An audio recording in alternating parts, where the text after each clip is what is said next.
nusprendžiau pasamdyti Tadą, kadangi, galiu pasakyti, išskirtinai atsakingas asmuo yra ir išskirtinai žiūrintis į detalės, o aš esu labai reikli šiuo atveju. Pas mus jau kaip tas atsitiko tas momentas, kad aš nusprendžiau, kad aš pasiruošus, aš jam paskambinau ir mes įdėjau skelbimą, per 3 dienas pardavėm butą.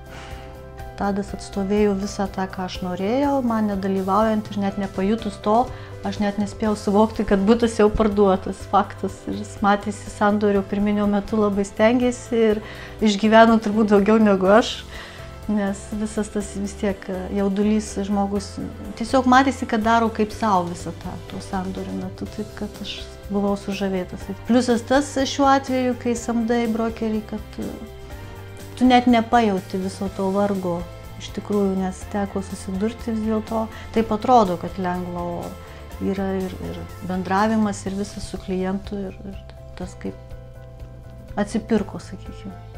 Ne Remaxas, aišku, čia buvo, bet išskirtinai Tadas, aš jam ir pasakiau, kad prekinis ženklas yra aukštam lygiai, bet Tadas kaip asmenybė man paliko įspūdį, dėl kurio iš tikrųjų bus malonu prisiminti visą šitą sandorį.